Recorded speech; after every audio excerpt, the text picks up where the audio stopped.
यश बहुत ही घबराया हुआ है। वो भाग रहा है क्योंकि उसे ऐसा लग रहा है कि कोई उसका पीछा कर रहा है। अचानक वो आईटी कंपनी का एचओडी उसके सामने आ जाता है और एक गोली चलने की आवाज़ आती है।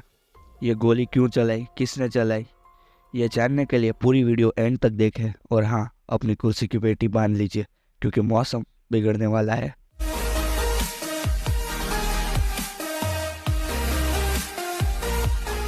आईटी कंपनी में काम करने वाली वो लेडी के मरने की बात सुनकर यश तुरंत ही पुलिस स्टेशन की ओर भागता है।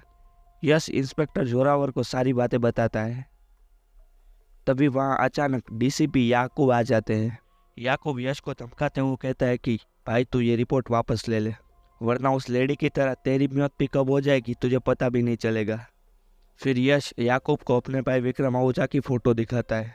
फोटो देखते ही याकूब कुछ भी बोले बिना वहां से चला जाता है। इंस्पेक्टर जोरावर साधु को कहता है कि तू उस आईटी कंपनी में जा एंड उस लेडी और राजीव शाह के बारे में इंफॉर्मेशन कलेक्ट कर। तुरंत यश कहता है कि मैं भी आता हूँ। वो दोनों वहाँ पर जाते हैं। वो दोनों एचओडी से मिलते हैं और एचओडी के जरिए उन्हें पता चलता है कि राजीव शाह नाम का कोई भी एम्प्लॉय वहाँ पर काम नहीं करता था। यह सुनते ही वो दोनों शॉक हो जाते हैं। साधु को उस एचओडी पर ज़रा भी भरोसा नहीं होता था, तो साधु ने वहाँ से बाहर निकलकर एक प्लान बनाया। साधु और यश ने उस आईटी कंपनी के रिसेप्शनिस्ट को थोड़े पैसे देकर एचओडी के ऑफिस के पीसी का एक्सेस ले लिया था। और जब रात के 9 बजे और कंपनी का सारा स्टाफ निकल चुका था, तब कांस्टेबल साधु और यश दोनों चुप चुप के उस एचओडी की ऑफिस में जाते हैं। एचओडी आधे रास्ते तक पहुंच चुका था।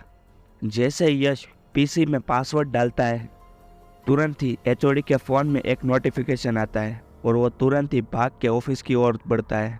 और इस तरफ यश और कांस्टेबल साधु कंप्यूटर में 2004 के एम्प्लॉयज़ की लिस्ट देख रहे थे। वहाँ उन्हें मिल गया राजीव शाह का नाम, लेकिन वहाँ पर उसके बारे में ना कोई सिंगल डिटेल थी और ना कोई तस्वीर। लेकिन यश कंप्यूटर का जीनियस था। उसने उस कंप्यूटर को हैक किया और पुरानी सारी फाइलें वापस डाउनलोड की।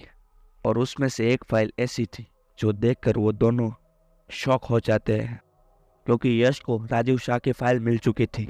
वो राजीव शाह की फ़ोटो देखता है जो हूबहू उसके भाई विक्रम आहूजा से मिलती थी। और यश फटाफट से वो सारा डेटा एक पेन ड्राइव में ट्रांसफ़र कर लेता है। और इस तरफ वो एचओडी भागते भागते अपने ऑफिस पहुंच चुका था। जैसे वो ऑफिस का दरवाज़ा खोलता है उसे कोई दिखाई नहीं देता, लेकिन उसे पता चल जाता है कि यहाँ कोई ना कोई तो आया था। वो जैसे ही बारी में से बाहर देखता है, उसे यश और साधु दोनों भागते हुए दिखाई देते हैं। वो तुरंत ही उन दोनों का पीछा करता है और वो बीच बाजार में अपनी गन निकाल के उन दोनों पर पॉइंट कर देता है।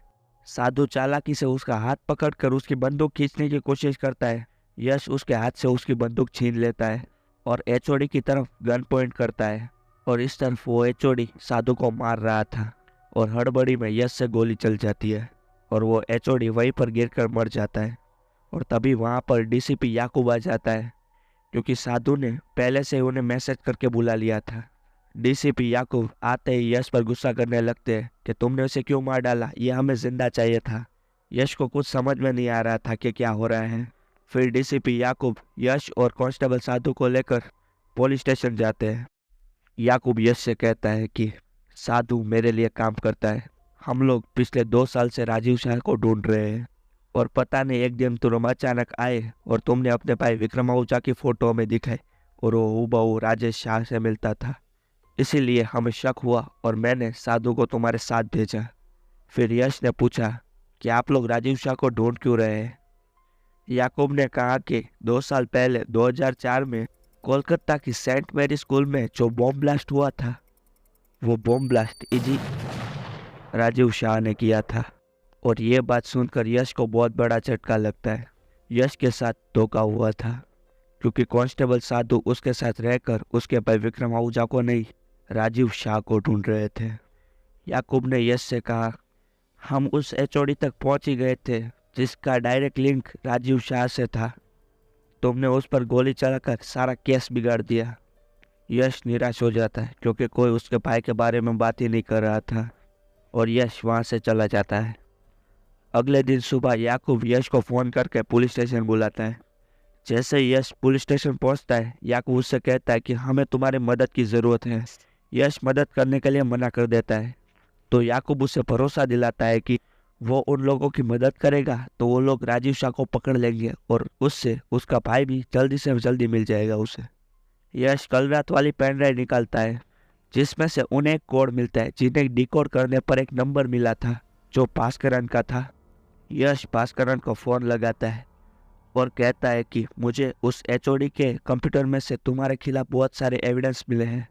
तुम लोग मेरे भाई विक्रम आहूजा को छोड़ दो, वरना मैं सारी इंफॉर्मेशन पुलिस में दे दूंगा। ये बातें सुनकर भास्करन कहता है, कौन है भाई, रॉन्ग नंबर है।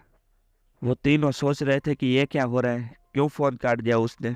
फिर अचानक एक और नंबर से कॉल आता है। यश फ़ोन उठाता है और सामने से आवाज़ आती है कि हेलो, मैं राजीव शाह बात कर रहा हूँ। यश कहता है कि मुझे मेरा भाई चाहिए। राजीव शाह कहता है, कोई बात नहीं, तुम्हें तुम्हारा भाई मिल जाएगा, लेकिन वो सारी इन्फॉर्मेशन तुम सबसे पहले मुझे दोगे। यश कहता है कि आज रात 8 बजे वो सारी इन्फॉर्मेशन तुम्हें मिल जाएगी।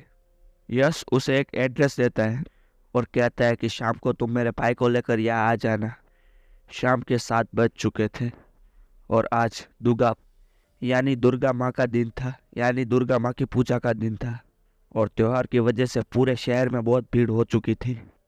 अचानक यश वहाँ से निकलता है और एक सुनसान रास्ते पर पहुँचता है, और अचानक वहाँ उसके सामने राजीव शाह आ जाता है।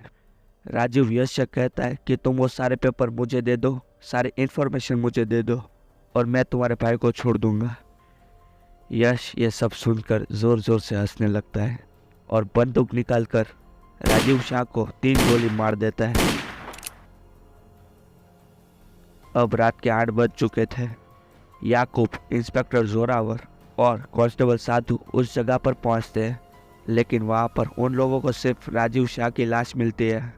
तो वो लोग तुरंत ही यश की होटल की ओर भागते हैं। होटल पहुंचते ही उन्हें पता चलता है कि यश ने 2 घंटे पहले ही वहां से चेकआउट कर लिया था। उन लोगों ने पूरे शहर में हाई अलर्ट करवा दिया, लेकिन यश का कोई पता नहीं चला। 1 महीने बाद इंस्पेक्टर जोरावर और कांस्टेबल साधु याकूब की ऑफिस में जाते हैं और कहते हैं कि सर, यश के बारे में सब कुछ पता चल गया है। एक्चुअली सर, यश आहूजा नाम का कोई भी आदमी है ही नहीं, और ना ही उसका कोई विक्रम आहूजा नाम का भाई है। यश आहूजा का असली नाम विनय रॉय था। 3 साल पहले उसकी शादी हुई थी और वो एक टीचर थी। 6 जुलाई 2004 को जो बॉम्ब ब्लास्ट हुआ था, उसमें उसकी वाइफ और उसका बच्चा जो उसके पेट में था, वो दोनों मारे जा चुके थे, और उसी का बदला लेने के लिए उसने ये सब किया था। और हाँ, विनय कोई कंप्यूटर इंजीनियर नहीं था। यश यानी विनय एंटी टेररिज्म स्क्वाड का अंडरकवर कॉप है। उसने पहचान बदल बदल के देश के बहुत सारे मिशन को अंजाम दिया है, पर यह उसका पर्सनल मिशन था, और अब वो कहाँ है वो किसी को पता नहीं। सर, हमें लग रहा था कि हम उसका इस्तेमाल कर रहे हैं राजीव शाह तक पहुंचने के लिए, लेकिन वो खुद हमारा इस्तेमाल कर रहा था। उसने राजीव शाह की एक फ़ोटो ली और हमसे कहा कि वो उसका भाई विक्रम आहूजा है, और हम लोगों ने मान भी लिया। ये सब उसका प्लान था उस एचओडी तक पहुंचने के लिए। उस दिन उसने उस एचओडी पर जानबूझकर ही गोली चलाई थी, उससे गलती से नहीं लगी थी। ये सारी बातें सुनकर इंस्पेक्टर याकूब शॉक हो जाते हैं और वो तीनों वहाँ पर बैठे ही रह जाते हैं। So this is the end of the story. I know आप सबको आज की स्टोरी बहुत ही अच्छी लगी है। सो फटाफट से स्टोरी को लाइक करो, शेयर करो और कमेंट करो कि आपको स्टोरी का कौन सा पार्ट सबसे ज़्यादा अच्छा लगा। और इसी तरह की बेहतरीन स्टोरीज़ के लिए सब्सक्राइब करें GR2 स्टोरीज़ को। So good bye and stay tune. मिलते हैं अगले वीडियो में।